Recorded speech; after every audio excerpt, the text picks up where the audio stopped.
What's up? I'm Brian Tong, and welcome to the Apple Byte. And guess what we're talking about, boys and girls? If you guessed the iPad, ding, ding, ding, you are correct. Now, the Apple Byte was at the event, and we only sent out the best of the best. So let's find out if this iPad thing lived up to the hype.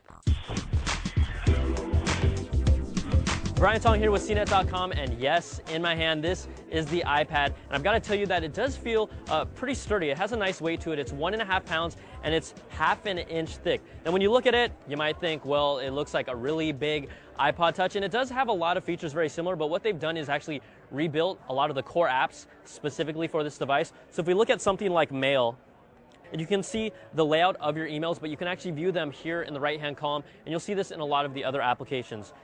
You also find a redesigned iTunes store, and what also makes this unique is the store itself is laid out differently. It's really taken advantage of the larger screen space, so you have a better user experience. You also have access to your photos. There's kind of a cool photo frame feature where you dock it and you press a button and it'll actually turn into this kind of digital photo frame. You also have access to movie content as well and all of your applications. Now, some of the unique, innovative features of this device is the iBooks and the iBooks bookstore. So what this is a bookshelf, and much like iTunes, you can get access to books and instantly download them to the device. And then one of the main things that I think that makes this unique is, sure, it's not e-ink, but this is a full color screen. Also, you have the touch capability to turn pages. You can even take it nice and slow if you want to. Now, a lot of the apps, most of the apps that are currently on the App Store will work with the iPad. They do have this feature that's basically a doubler that fills out the game to the screen. I can just click right here, and it doubles the pixels, so you're still going to get a full screen experience. There will be apps that are customized specifically for the iPad, so you can wait and see that when the actual device releases.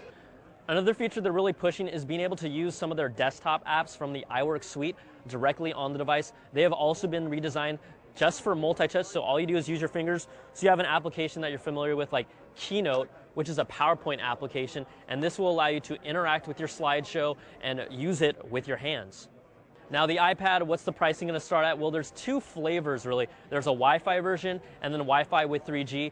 If you want the entry-level Wi-Fi model, that's going to start at $499 and go up to $699. Then if you want a Wi-Fi and 3G version, that's going to start at $629 and go all the way up to $829 for the 64 gig version. Now, the iPad overall, it is a unique, innovative device. I don't feel really super compelled to buy one at the moment, but I really think that will change as more media content that you can interact with that makes a unique experience comes out. But overall, there's your first look at the iPad. I'm Brian Tong with CNET.com. Okay, dude, seriously, nice wrap up, but you really need to stop copying the way I dress, and please, get a haircut. That's you. Wait, Jamie, is that you? Just move on. She's watching the show. Okay, perfect now. Okay, be perfect. Now, we also asked people what they thought of the announcement. What were your first impressions when they announced the iPad? That it's bigger than an iPod. It was interesting to see the fit and finish on it, actually handling it, and it's so solid. It's pretty much just like a big iPod Touch, that's cool. I'm cool with that. It's like revolutionizing the whole idea of what we do with a computer and doing it all with your hands.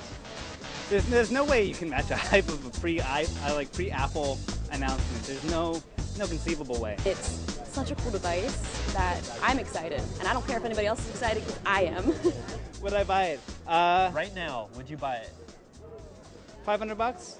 I'd buy it and play around with it. Yes, I would. I tried to offer them $500 there and they didn't take it. But it's a cool device.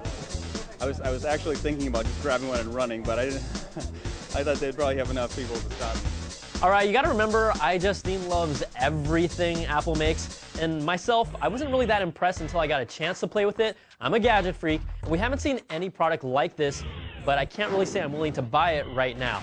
Now let's get back to the iPad and some things you may not know. It's running iPhone OS version 3.2, which runs specifically on the iPad and not on any iPhones or iPod Touches. The iPad will have external video out capability. You'll be able to mount it as a drive to share files. There's still no flash support, and there's still no multitasking, and apps specifically developed for the iPad will not be compatible with iPhones or iPods.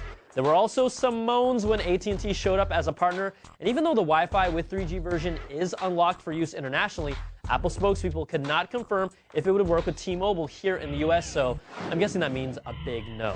Now, the Wi-Fi version will be available in 60 days, and the Wi-Fi and 3G version will be available in about 90 days, but who might get their hands on it first? Jack Bauer and 24.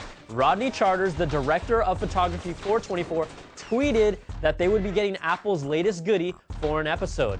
I'm just thinking, would he use it to get his latest mission information, or would he mess up a bad guy like he did with that fire axe?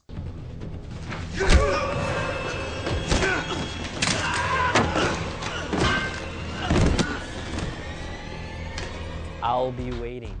All right, let's check out our app of the week. This week's app of the week is the New York Times app for the iPad.